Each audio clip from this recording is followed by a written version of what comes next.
আড়াইটার দিকে মাঝ রাস্তায় নামিয়ে দিয়ে চলে গেছে আমাদের।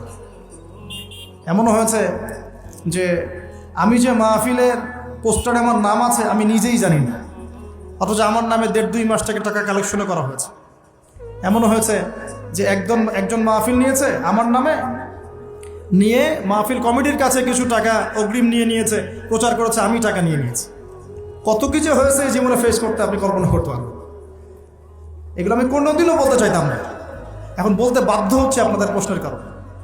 প্রসঙ্গে আসি না, যে বিষয়ে প্রশ্ন করেছেন, প্রথম কথা বলি যে আমরা এখন মাহফিল নেই সরাসরি অফিসিয়ালি।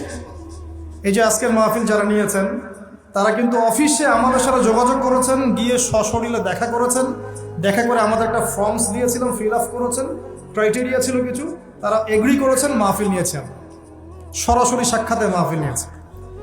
তারপরে